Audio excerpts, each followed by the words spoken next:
Putra Putu sebelah daku di bumiku.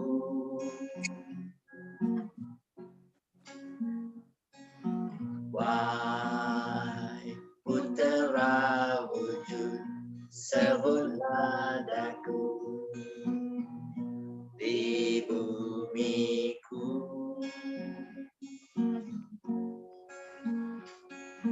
Supaya di syurgaku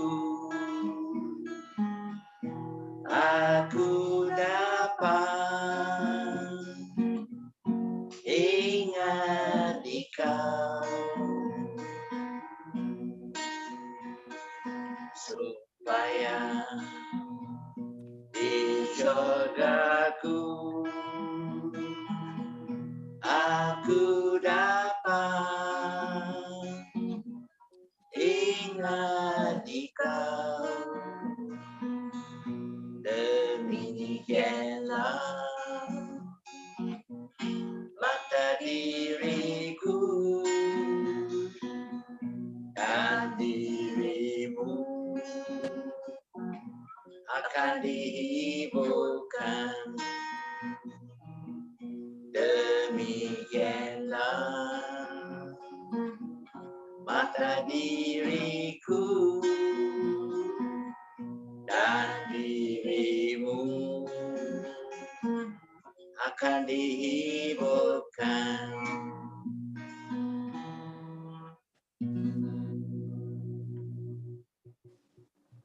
La proximidad a ti es mi esperanza. El amor por ti es mi compañero. Tu misericordia hacia mí es mi curación y mi socorro, tanto en este mundo como en el venidero. Tú verdaderamente eres el todo generoso, el que todo lo sabe y todo sabio. Baha'u'llah.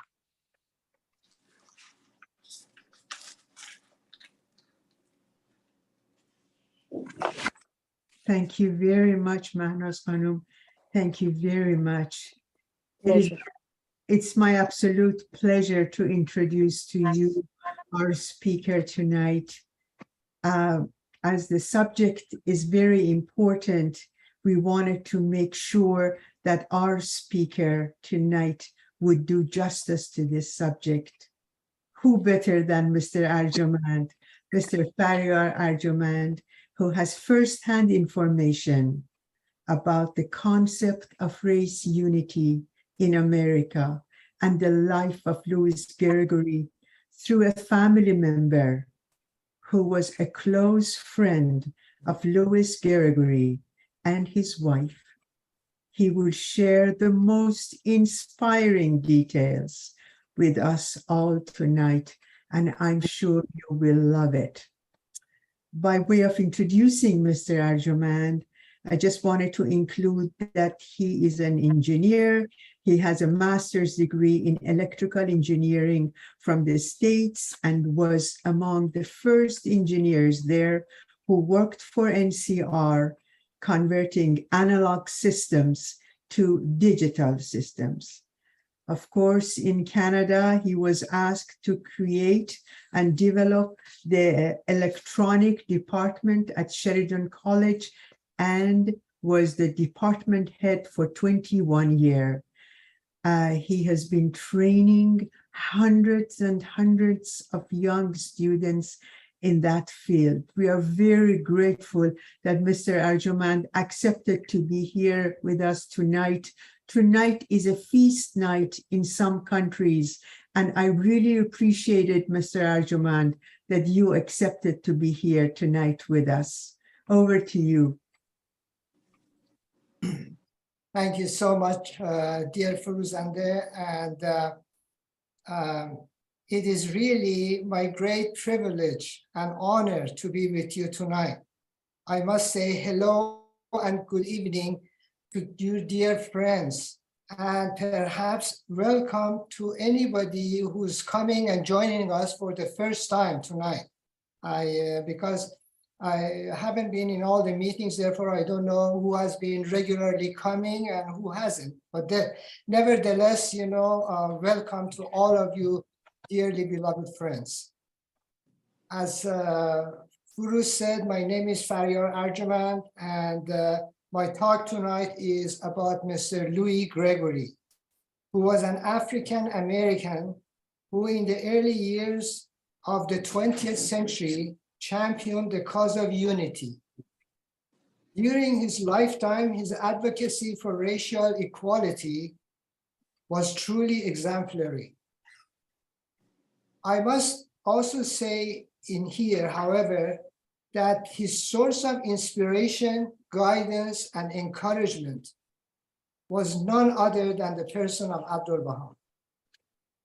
His continuous contact with Mr. Gregory motivated and moved him for a span of over 40 years. Now, since my talk tonight is making mention of the person of Abdu'l-Baha in several instances, I'm sure that most of you know Abdu'l-Baha, but when I was preparing my talk, I thought maybe if somebody really coming for the first time and doesn't know anything about Abdu'l-Baha, so I just give you a very brief description of that personage. Abdu'l-Baha was the eldest son of Baha'u'llah, the Baha'i founder of the Baha'i faith, and he was the head and the leading exponent of the Baha'i faith in the latter part of the 19th century and the early part of the 20th century. He was renowned as a champion of social justice and an ambassador for international peace. As you may know, towards the end of his lifetime, from 1911 to 1913, Abdu'l-Baha, after 40 years in prison in an Ottoman penal colony, he was released, and then he set out on to a series of journeys which took him from Egypt to Europe to North America. He advocated, he devoted his ministry to promoting the ideals of peace and unity, and presented with brilliant simplicity prescription for the spiritual and social renewal of society on high and low alike. Now, can I show the pictures, anything, Furuz? Please, you go ahead. You are a co-host. Okay. So let me do this.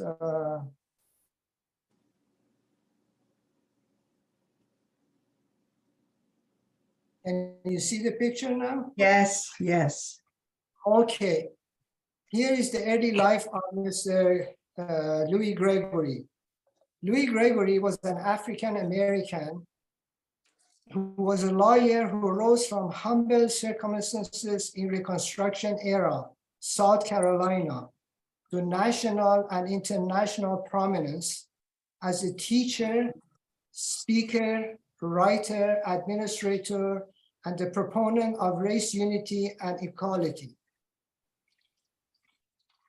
Louis Gregory was among the elite group of highly educated African Americans whom William Edward Du Bois, who was an American sociologist, historian, civil rights activist, and author, called the Talented 10. The Talented 10 is a term that designated a leadership class of African Americans in the early 20th century. Now remember, we are in the 21st century now, so that was a long time ago. A child of Reconstruction era, he was born in Charleston in 1874. Less than a decade after his parents were emancipated from slavery in rural Darlington County in South Carolina. His mother and grandmother had worked in plantations as slaves and later moved from rural to urban areas to escape violence and gain brighter future and opportunities. His father died of tuberculosis when Louis was small. His mother worked as a tailor to support Louis and his brother. Charleston at that time was mainly inhabited by Blacks and had no sufficient city facilities, nothing. Louis' family stayed strong in the face of poverty, suffering, and injustice. His grandfather, so to speak, was killed by the KKK, Ku Klux Klan, a white terrorist group. But his grandmother refused to be filled with anger and hatred. She helped teach Louis to face challenges with courage and dignity.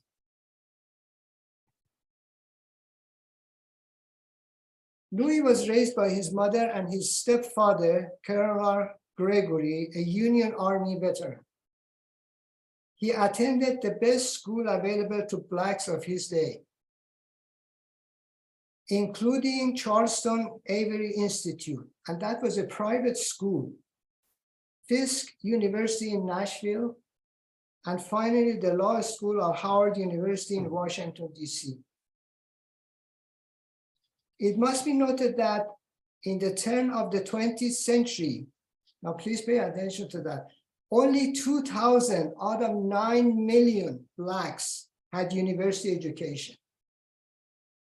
Yet Louis had a law degree on top of his university degree. So he was quite a guy. As an attorney at the US Treasury Department for 10 years, Mr. Gregory became active in political and cultural life in the nation's capital, including as president of the capital's oldest Black organization called Bethel Literary and Historical Society, one of the oldest African-American cultural organizations in the city. Mr. Gregory was one of the Washington, D.C.'s most prominent African-Americans. In 1905, the Washington Bee, a local Black newspaper with a national reach, lauded him as one of the most gifted writers and speakers in this country. Now I have to show you another picture here, because I have to describe to you this Reconstruction era, because that is so important in early part of the 20th century. As you can see here, what was the Reconstruction era? The Reconstruction era was the period after the American Civil War, from 1865 to 1877. During which the United States grappled with the challenges of reintegrating into the Union the states that had seceded and determine the legal status of African Americans. And these are the southern states that they didn't want to have anything with the northern states and after the Civil War, but then they had to pass this legislation so that they give the Blacks, rights to do, a free life.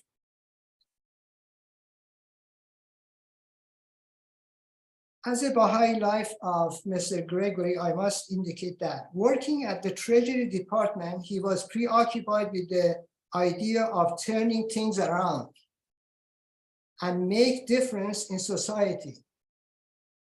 His colleague told him to go and find out what Baha'is are saying and doing. Louis attended several of their meetings to satisfy his colleague, because his colleague was just pushing him, you go and see what are these Baha'is saying, and then he didn't want to go, and finally he did go. So he wanted to satisfy his colleague and dismiss the Baha'i idea. However, in 1909, Louis Gregory embraced the Baha'i faith through Mr. and Mrs. Hannon, who introduced him to the faith. He was convinced that its spiritual and social teachings presented both a renewal of the spirit of Christianity and a solution to the problems of the modern world.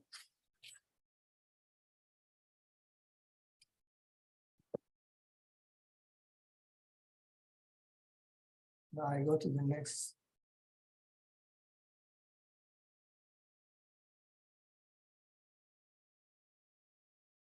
Mr. Gregory wrote a thank you note to Mr. and Mrs. Hannon, who really introduced the Baha'i faith to him, and he then accepted it. Remember that it wasn't that easy, and it wasn't a short period. It took several years to convince him. It wasn't that easy.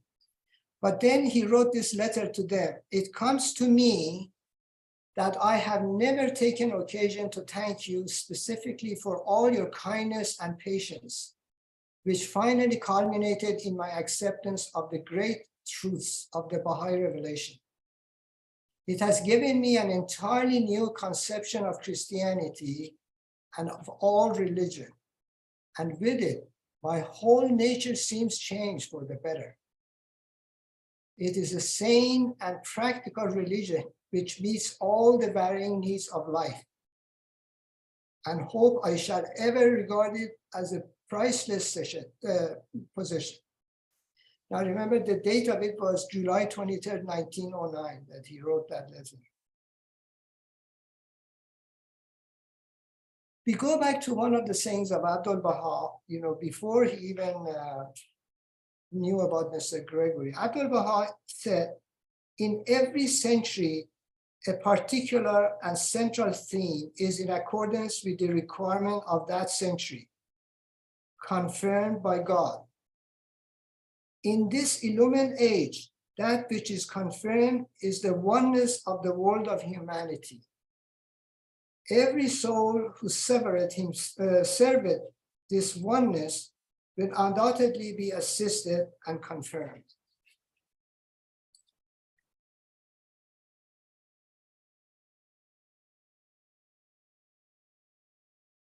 Mr. Gregory then received a letter in November 1909 from Abdul Baha saying, I hope that thou mayest become the means whereby the white and colored people shall close their eyes to racial differences and behold the reality of humanity. That is the universal unity, which is the oneness of the kingdom of the human race. Rely as much as thou canst on the true one, and be thou resigned to the will of God, so that like unto a candle, thou mayest be enkindled in the world of humanity, and like unto a star, thou mayest shine and gleam from the horizon of reality, and become the cause of the guidance of both races. I must mention that this letter became a mandate and a blueprint for the rest of his life. He followed these examples. In 1910, he became the first person to introduce the Baha'i faith in Southeast, including his native Charleston. Over the next 40 years, he visited 46 states, parts of Canada, Haiti, the Middle East, and Europe, presenting the Baha'i teachings to gathering large and small, meeting with leaders of thoughts and encouraging Baha'i communities. He was the most seasoned travel teacher and used his title, the Talented 10. If you remember, I mentioned that in the beginning, to bring about conceptual bridges between the whites and the blacks during the critical moment of the civil rights movement. It was the beginning of the civil rights movement in the early 20s.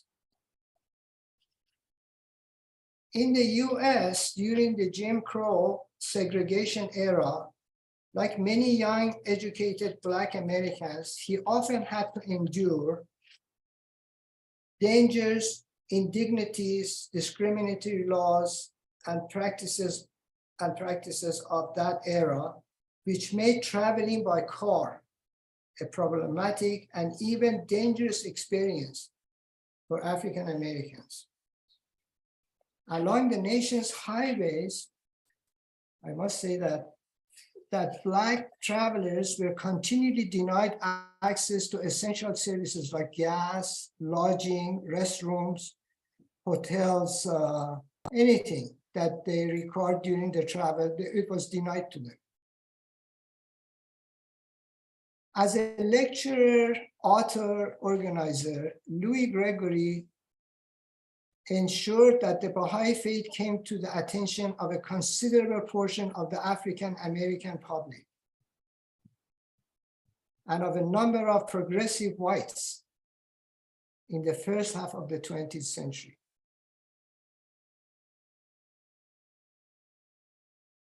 Let me see.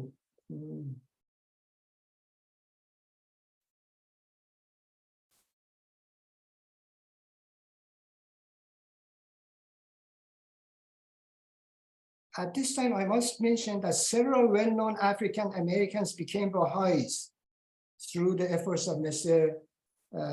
Gregory, including Robert Abbott, publisher of the Chicago Defender, Nina Gomer Du Bois, first wife of the scholar activist William Du Bois, John Berg, better known as Dizzy Gillespie, world-renowned jazz trumpeter and composer, and Alain Locke, Howard University philosopher and the dean of the Harlem Renaissance. So these were all very important people that accepted the Baha'i faith through him. Through the efforts of Louis Gregory and his associates, the Baha'i teachings would have an important leavening effect on the emerging movement for racial justice in America. Gregory started organizing meetings for the religion, including one under the sponsorship of the Better Literary and Historical Society. That was a Negro organization of which he was its previous president. And please pay attention that in those days, the term Negro was, very common. Nobody said Black, anything like that. It came into existence much later on. Remember the Hannans? They were the ones who, through whom Mr. Gregory learned about the Baha'i faith and became Baha'i. They asked that Gregory attended some organizational meetings to help consult on opportunities for religion. As a result of these meetings, the practical aspect of integration with some Baha'is, Blacks, and progressive-minded whites became crystallized. They just didn't want to have just theory. They wanted to practically to know what to do. Now, if I may show another slide here.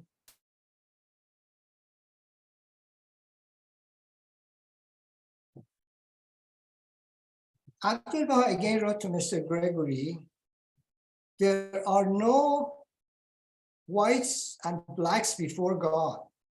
All colors are one, and that is the color of servitude to God. Scent and color are not important. The heart is important.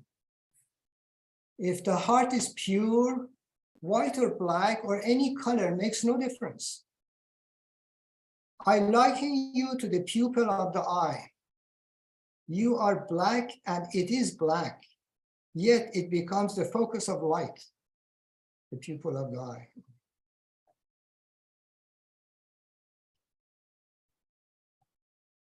Now we come to the late 1910, the year 1910. Abdul-Baha invited Mr. Gregory to go on pilgrimage to the Holy Land. Gregory sailed from New York City on March 25, 1911.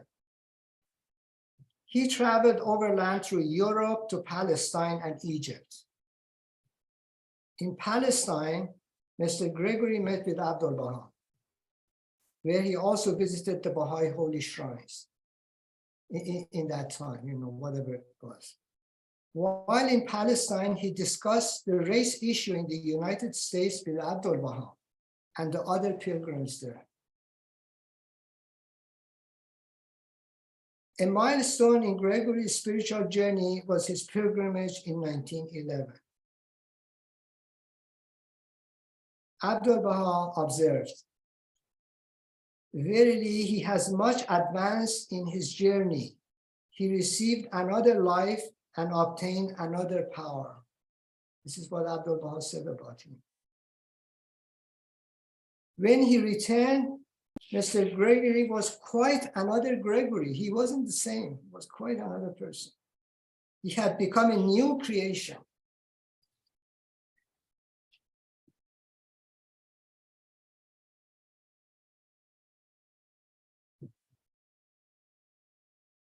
While he was there in pilgrimage with Abdu'l-Baha, I don't know how many days he was there, I mean, I couldn't find out, the number of days he was there, or the pilgrim at that time. Abdu'l-Baha would let them know how many days they can stay differently. However, during that time, Abdu'l-Baha encouraged Gregory and Louisa Matthew, a white English lady who was also a pilgrim, to know each other. And that's 1911.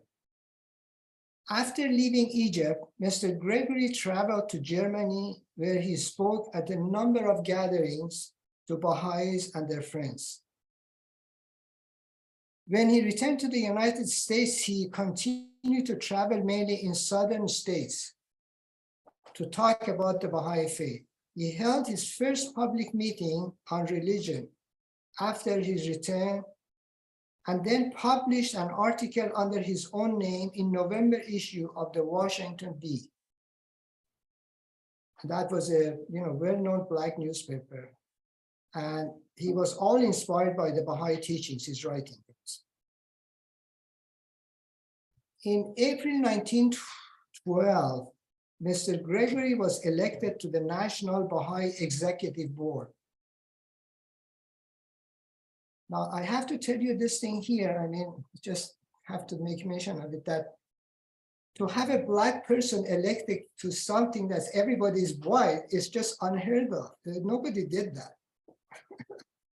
He assisted Abdu'l-Baha during his visit to the United States in 1912, where he repeatedly emphasized the oneness of humanity and equality of races. Through Mr. Gregory's effort, Abdu'l-Baha attended several gatherings during which he thanked Mr. Gregory's efforts. Now, those gatherings, I just mentioned, just 2 or 3 of them. One of those occasions was on the 23rd April, 1912, when Abdu'l-Baha stood upon the wooden stage in Rankin Chapel in front of 1,600 students, faculty and guests of Howard University. Louis Gregory stood beside Abdu'l-Baha. He was next to Abdu'l-Baha. Just imagine 1,600 people in that gathering. On another occasion, he attended a reception by the Persian Charge d'Affaires and the Turkish ambassador in Washington, D.C.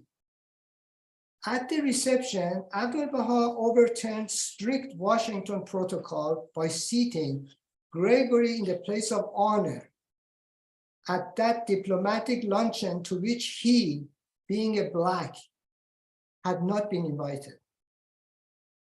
The Black couldn't go to anything with the white people. Also, Abdu'l-Baha spoke at the Bethel Literary and Historical Society, where Gregory had long been involved and served as its president. Later in June, let me do this.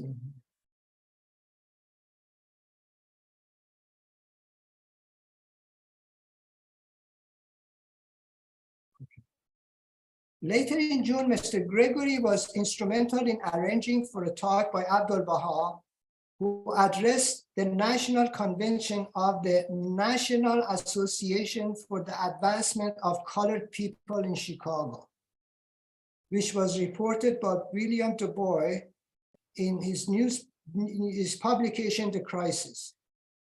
Abdu'l-Baha, while here in Chicago, frequently encouraged interracial marriages, which resulted in union between Louisa Matthew, a British white woman, and Louis Gregory, an African-American man. And that was on September 27, 1912, in New York City. Abdullah wasn't there. Abdullah was way in some other part of the United States. Okay, I like to show you the picture here.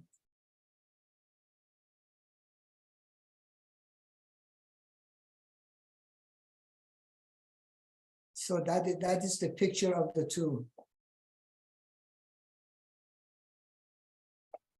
Bringing the Gregorys together in marriage is considered in Baha'i history as an exemplary act.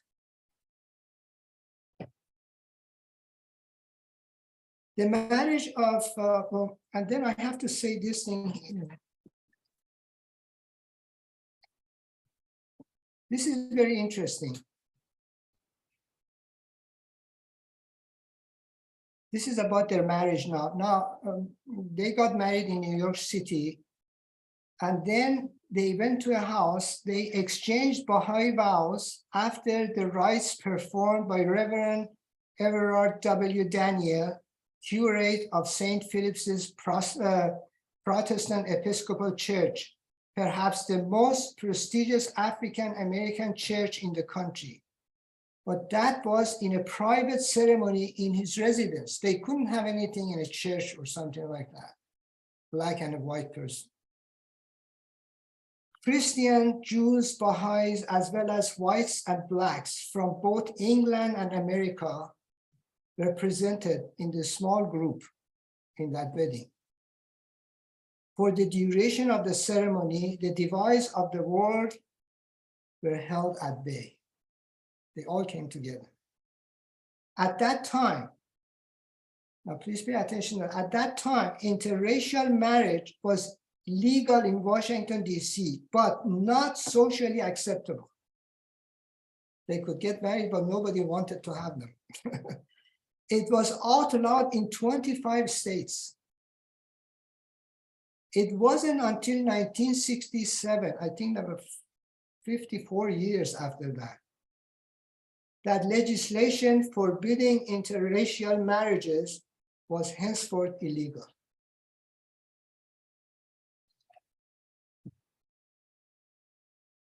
The marriage of Louis and Louise was by no means any easy one.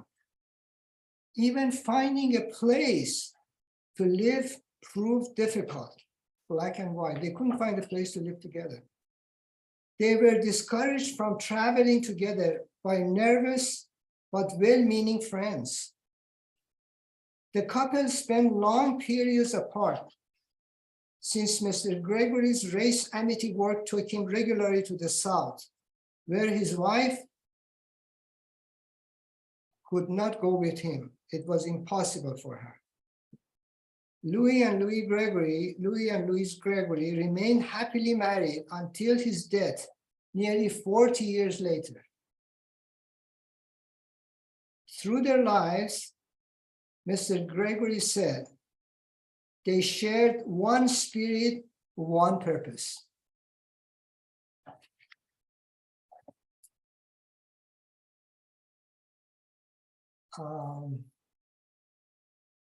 Now, after that, I'm going to play a videotape 5 minutes long. But before I do that, I have to give you an introduction to what I'm going to do. Now, this tape was actually made 54 years ago in 1968 in Tehran, Iran. And it was me, my brother, my late brother, Kamyar, and Miss Qudsiya Ashraf, who was with Abdul Baha in Chicago, and with Louis Gregory, that told us the story in her own language. Her interview was in English, and because the tape is about 50, as I said, 54 years or so old, sometimes it's not may be difficult to follow it, but then if you have any question afterwards, I would be happy to again say what she said in that. And before I do that again, I must say that my aunt Qudsiya Ashraf, who lived the latter part of her lives with us in Tehran, she went to the United States in 1911 at the bidding and instruction of Abdul Baha. She was the very first woman to go there for the purpose of higher education, going to university, college and university. And no woman from Iran had ever gone such places. And she was a graduate of Columbia University. And I saw her diploma that was signed by Abdul Baha. So she was something very special. And she says the story of how she met Louis Gregory in this video.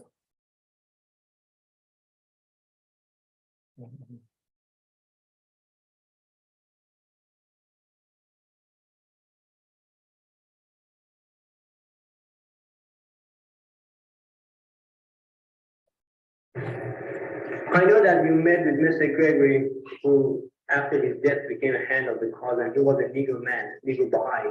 Could you please tell us something about his marriage with a white lady, and that how he became a Baha'i, and what happened to him after he got married to this lady?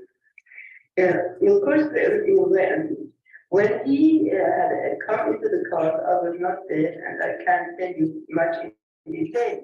I only know that he was a wonderful Baha'i because I traveled with him from London to New York, and I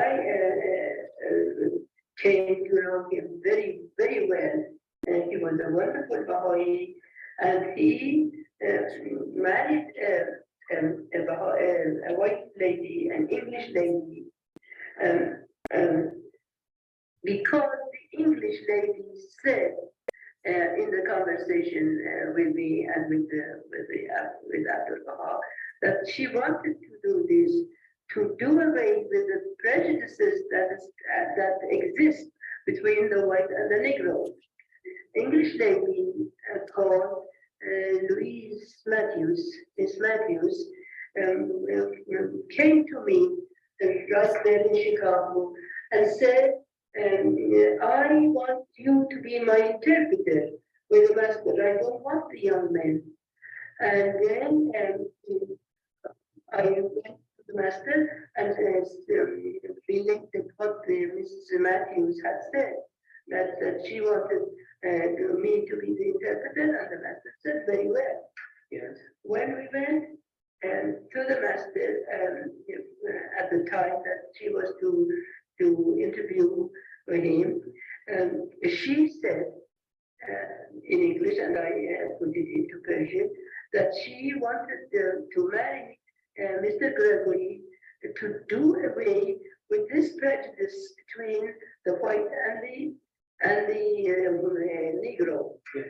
But that she didn't want this proposition to be on her side, but rather she wanted Mr. Gregory to offer the marriage. Yes. And that she wished Abdul Baha to tell Louis Gregory to do this. Yes. And then after the interview of Miss Matthews was finished in the afternoon of the same day, Mr. Gregory came to see the master. The master loved Mr. Gregory very much. Whenever he came to visit the master, he would take both hands of the master in his and would press, wanted to kiss the hands of the master. Kissing the hands, of course, is forbidden according to the Baha'i laws. But it was his love that he wanted to express in this way to the master. And when he did that, the master would kiss his head and would say in English, "My son, my beloved son, I love you. And after this little interview, this exchange of thorough affection, the master started to tell him that he wished Louis Gregory to marry Miss Matthews to be the first one to do away with this great prejudice existing between the white and the Negro. Louis Gregory said, as the master wishes, I shall do. And after his interview was finished, he went. And the wedding took place sometime during that week. And then did he become a hand of the cause after he died? After he died, yes. And he was announced the hand of the cause because he really was hand of the cause and did much for the cause during his life. The greatest sacrifice that he made in his life was his marrying a white woman. That's right. It was the greatest sacrifice on his part.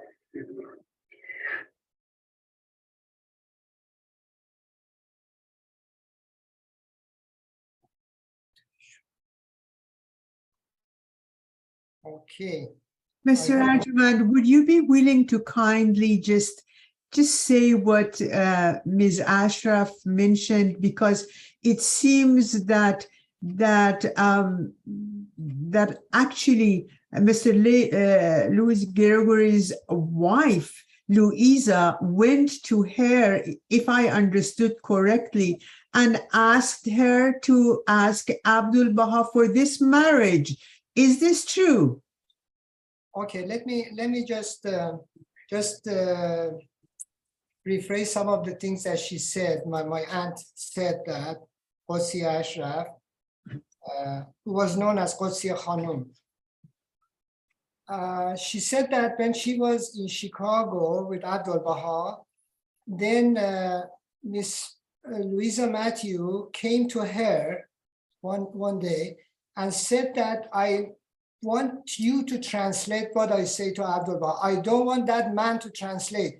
Apparently Abdul Baha's translator or interpreter was another gentleman, Iranian gentleman, who would translate from Persian to English and vice versa. But she didn't want that man to know anything, so she asked my aunt to do that. And then she said that I had to go and ask Abdul Baha. My aunt said that I go and ask Abdul Baha to get permission to do that. And when she asked Abdul Baha granted her permission to be the interpreter. Then Louisa came, and as she said, my aunt said, she wanted to do away with this prejudice between the white and the blacks, you know.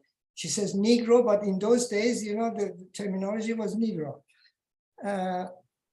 But what she said that was very interesting was that she doesn't want to offer the marriage herself to Mr. Gregory, asked Abdul Baha to ask Mr. Gregory that he will offer the marriage to her. That was, that's how she wanted it. And then when she was dismissed from the presence of Abdul Baha, then Mr. Gregory came later on that evening or this afternoon, and he went to the presence of Abdul Baha. As my aunt said, she said that Abdul Baha really loved Mr. Gregory very much. She called him his son. And then as you notice, Abdul Baha said in English, I love you, my son, in English. Abdul Baha said that. And then he asked Mr. Gregory about the intention of marrying Louisa Matthew, and that Mr. Gregory should think about it and, you know, give a reply to Abdul Baha. So I think that my aunt said that Mr. Gregory, I mean, some of these things she told me personally later on, that it was a devastating thing to him, because he never thought he would marry a white woman. That was unheard of. And then he had to go on the streets and walk for hours and think about it to see, you know, how can he do that? And finally, he convinced himself that because Abdul Baha said that, he has to obey the master, Abdul Baha. And then he said yes. As I mentioned before, then the wedding took place in September in New York City. Now, I have to say this thing here because some people thought that was an arranged meeting, arranged wedding. But it really wasn't, because Abdul Baha asked Miss Matthew if she really loved Louis Gregory, and she said she did. And it was according to their own decision to come to this union, not any arranged marriage, anything like that. So I have to dispel that idea of arranged marriage. And let me see what else. And the other thing was that she said that when Mr. Gregory, remember that Mr. Gregory had gone to the Holy Land, and then he went to Europe, and then he wanted to come back to New York City. So from England, they took a ship, and my aunt was with him all the way on the ship from England to New York City. And that is where she really got to know him very well. And that's what she said in the beginning of the tape. One other thing that I have to say that wasn't in the tape, and that was, she said to me that my aunt, now remember this goes back to 1968. That's a long time ago. And she was at that time, she was late 70s, close to 80 years of age, my aunt.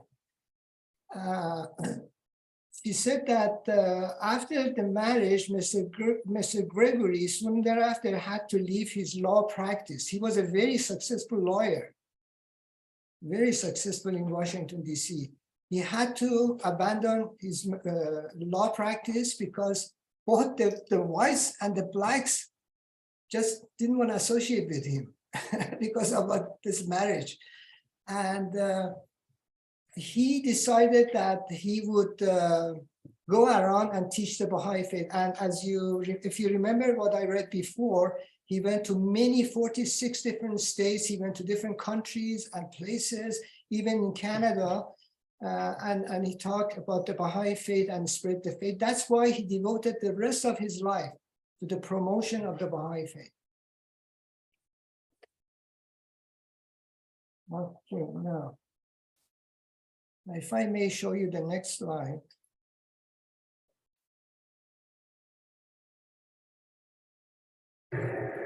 No. I know that you met with Mr.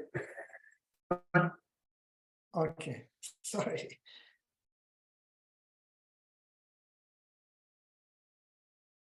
About the Baha'i faith, Louis Gregory stated the following.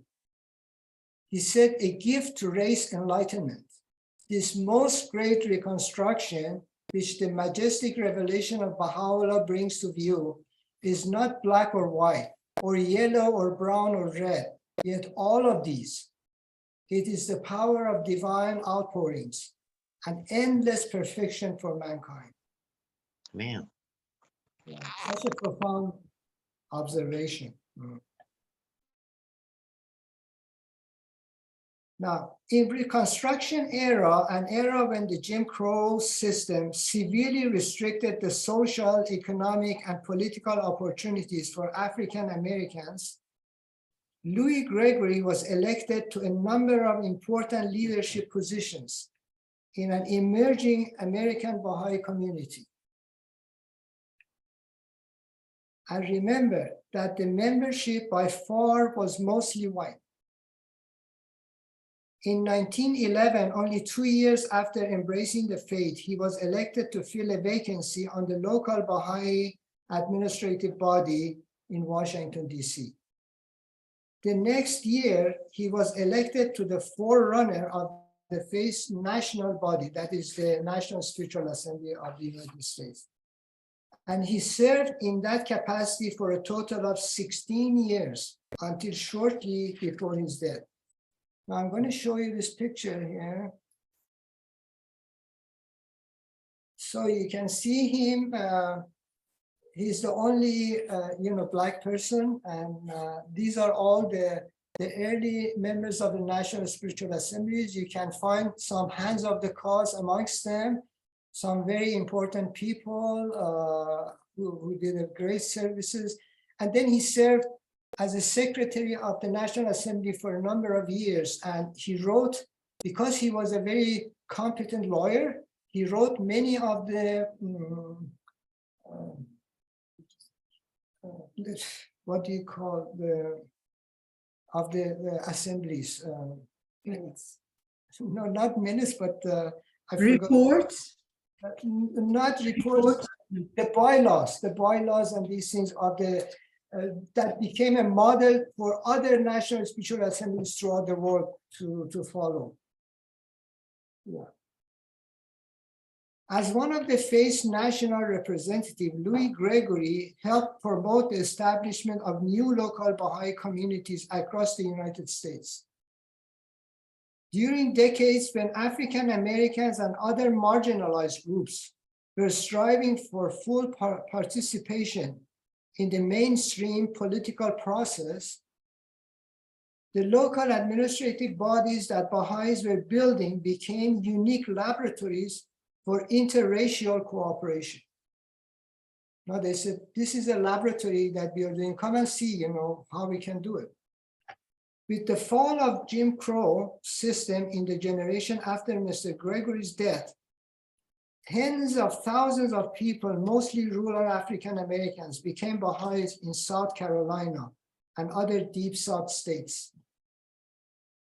In 1972, when the National Baha'i Community opened an educational center in Georgetown County in South Carolina to train new Baha'is as teachers and administrators of the faith, it was named the Louis G. Gregory Baha'i Institute, after the native son whose life's work had laid his foundation. And I must say here that there is also a museum that is built there in South Carolina after his name, that he has his, personal effects and the letters, pictures, everything like that. Now you can see a picture of him in one of the talks that he was giving in, all of these travels that he made and the talks that he offered to people.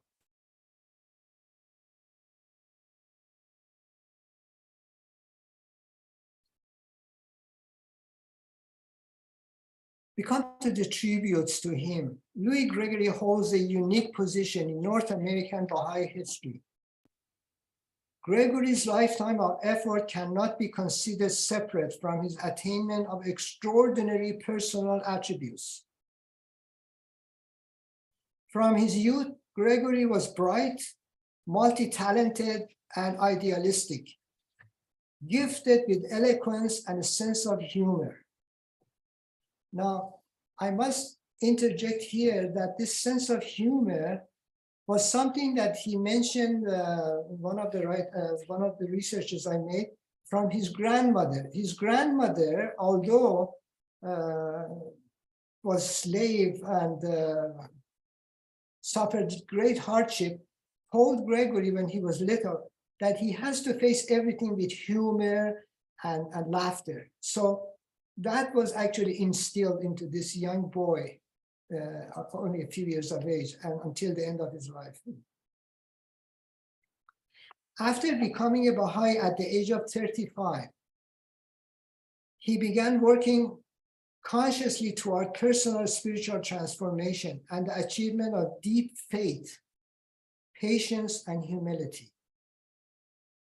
At a time when few Americans could see beyond color, many of Louis Gregory's white contemporaries recognized him as a spiritual giant and a beacon of true humanity.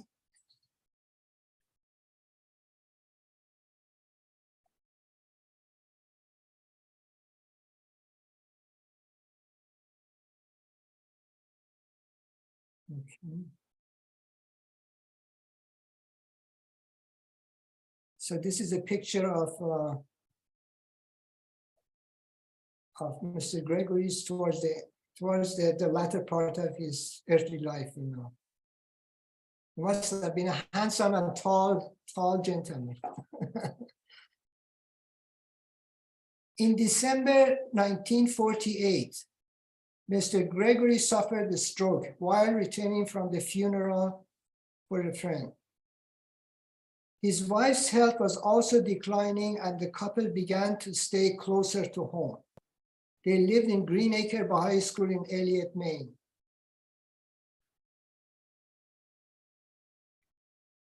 Now you can see the picture of both of them, you know, and as you heard before, they lived together for over 40 years until towards the end of Mr. Gregory's life. And they actually were a great example to the others to emulate. Mr. Gregory died at the age of 77 on July 30, 1951. He's buried at the cemetery near Greenacre Baha'i School. His wife, Louisa, sought comfort with the Noisette family in New York after his passing. You know, they had no children, okay, but they had other family that were related to Mr. Gregory's mother, you know.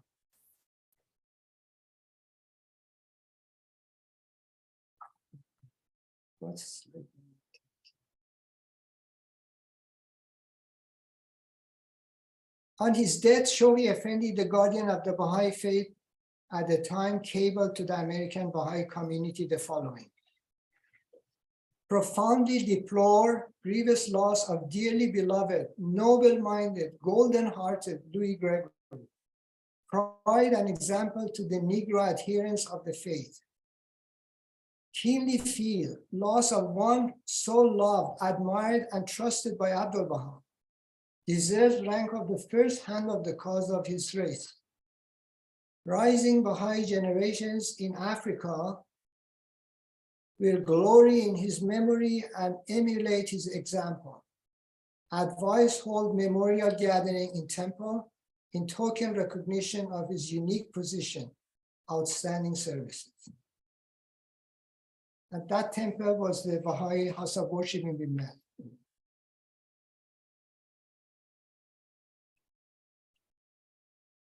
So for those of you, I just had a note in here about the hands of the cause. The hand of the cause of God, or chief stewards of the cause of God, is a Baha'i who has served the Baha'i community in significant ways, including encouraging others in teaching and protecting the Baha'i faith.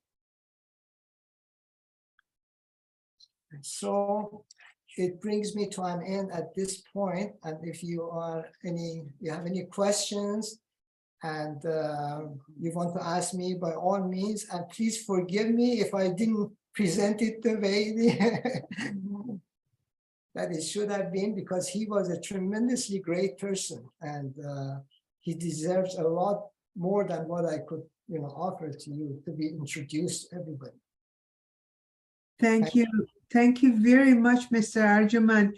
It was magnificent. I really appreciate it. Friends, you're welcome. Friends, you're more than welcome. If you need to ask a question, please go ahead.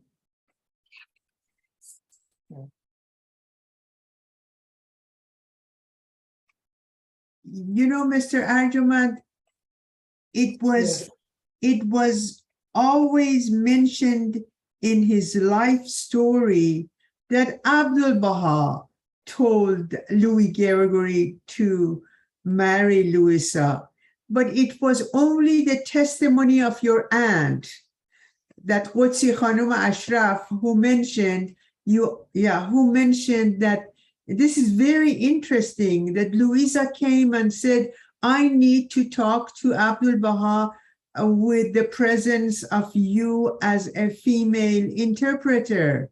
And she was the one who asked for the hand of Louis Gregory. This is magnificent. Yes, this clarifies some of the misrepresentations. Right. Right. No, yeah, she was there and she did the translation from English to Farsi to Abdul Baha. Yes. Yes.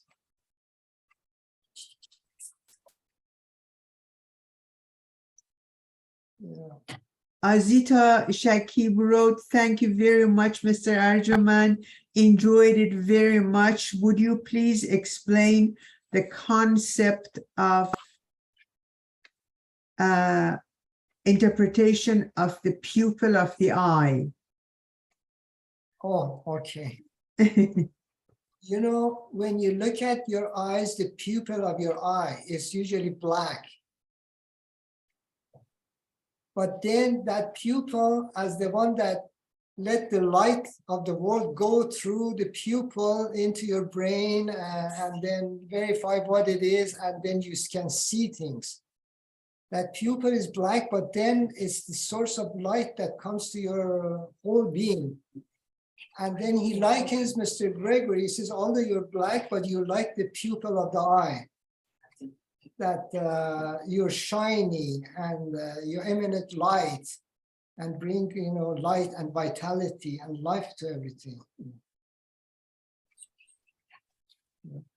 You know, I because when I was younger in 1960s, early 1960s, I was only 19 years of age, 20 years of age, and I went to the United States. In those days, there were very few Persians in the States.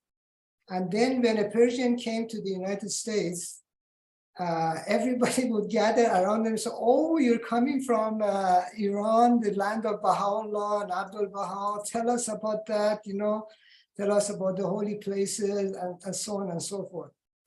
And so we would describe, you know, the stories. And then I remember in those days, Mr. Khadem was hand of the cause, and he was living there, and I was in the same city as he was. He always said that tell the Persian Baha'is that if they say something that they are from Iran, they heard something and they say to the American believers, they have to bring the source of it and tell them the source of it, because whatever you say, the American believers will believe. And it may be wrong what you're saying, and then it creates a lot of difficulty and havoc, and then to correct it will be not that easy. So that was one of the things that we were always trying to do.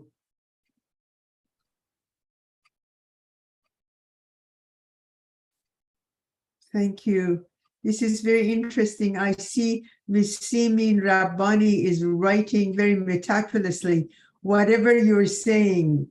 That's wonderful. I wish I was as studious as you, Ms. Rabbani. It is so interesting, this lecture. I liked it very much.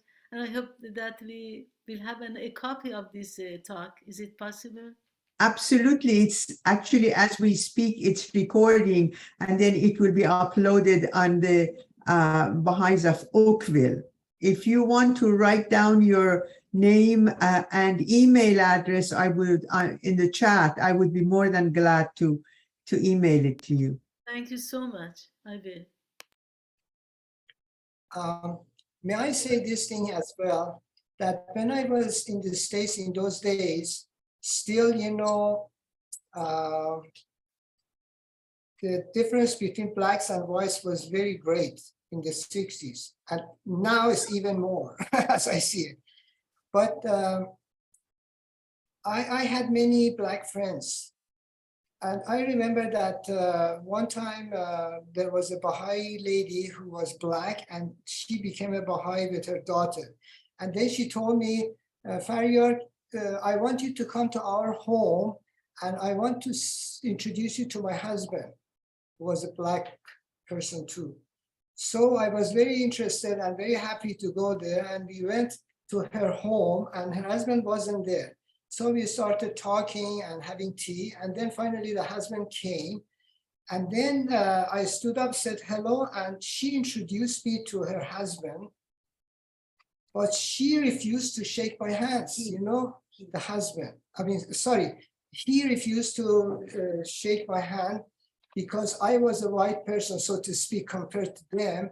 And then he didn't want to have anything to do with the, you know, the race that wasn't black. I was, for the first time, I was really taken aback. I didn't know what to do. So the prejudice was there on both sides, whites and blacks too. And yet, you know, I participated because I was a member of the local spiritual assembly in one of the cities in Ohio, Dayton, Ohio. And then I was officiated the marriage of two Baha'i weddings, and they were all black people. And they were, two of them were not Baha'is, they were non-Baha'is, both men and women. And then they wanted to have Baha'i marriage. And then I officiated their marriage, and they were very happy and very friendly with us, and a few other, you know, of us that went to their wedding. So it was all kinds of people that we would come across.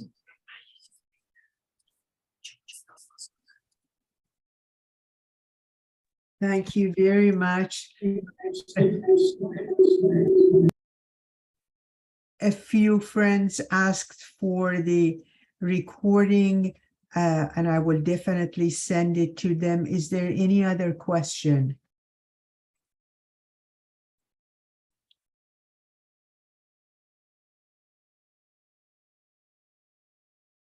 Allah, friends. I'm Faryar's wife, Zohre. Can I just say something too? Please go ahead.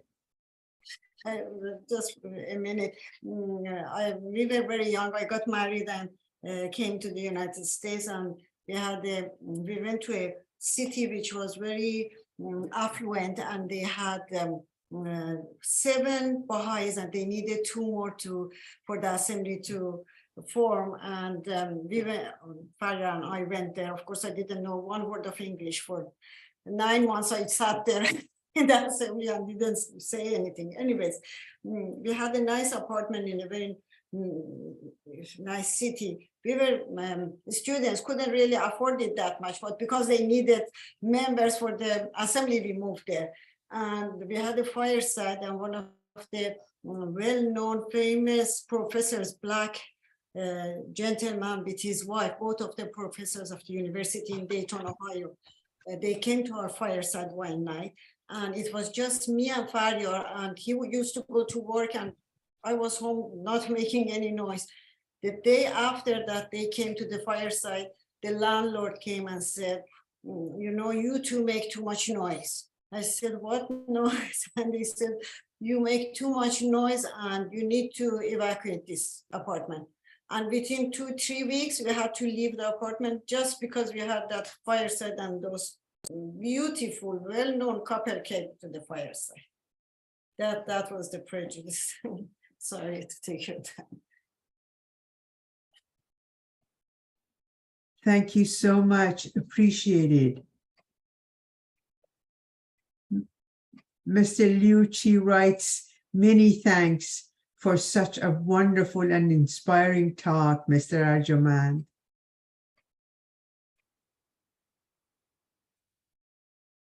Please go ahead, Julia. I'm so glad this is the first time I'm seeing you. Please go ahead. Please unmute yourself. You can unmute yourself. Is this better, eh? Yes, I think so. Well, actually, I've come before, but I stay in the corner and you don't see me. But I just wanted to say hello to Faryar and Zohre, because I knew them when they first got to the States. Well, no, actually, you've been there, Faryar. You were living with the Gregs. Oh, yeah. Yes, well, I have white hair now, so, you know, I'm not the same 23-year-old that I was. And And I remember going to the fight, only become a Baha'i. And I went to, and Virginia was the only person that was having firesides or deepenings or anything. So I would drive almost an hour in the dark to meet all the Baha'is, because I had become a Baha'i in New York City, but had gone back to Ohio after that. Anyhow, so yeah, and then, you know, that's funny because when I only saw this ad today, and, you know, I live in the Virgin Islands now. For 43 years, I've been here. And it's funny because right before I left the States, I worked at Louis Gregory Institute. And actually, I would, and I would have stayed there because I just loved it. But then this possibility came up. And so I've been teaching in the public schools for most of those years. And I couldn't help but say hello to you. You know, So good to see That's you. wonderful. Have lovely times there. but years pass quickly, don't they? Yes, Yes, so good to see you.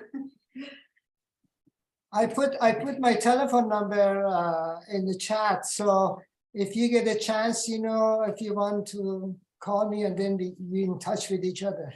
Okay, sure. But honestly, Faryar, when I saw your name, I couldn't believe it. I thought, what's he doing here? Julia, do you know Dr. Rodney Clark and where you are? Absolutely, we're on the same LSA. Perfect. Rodney was one of our speakers a few months back. He's a good That's friend. when I first came, when I knew he was going to speak. I see. I see. Give him our love. Oh, I will. I will. He thinks a lot of your community Thank and this deepening community also. Thank you. Thank you. If there's not any more questions, we can actually change our fireside into a devotional. Hi, Mr. Fairuzi. Nice to meet you. You can unmute yourself, Mr. Fairuzi. Anyways,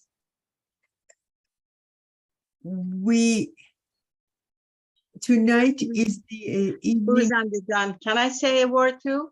Please go ahead. Hi. I just want to thank my brother-in-law for the lovely presentation. I really enjoyed it. I've heard this story several times, but every time it's fresh and lovely. And I just wanted to thank him. That's all.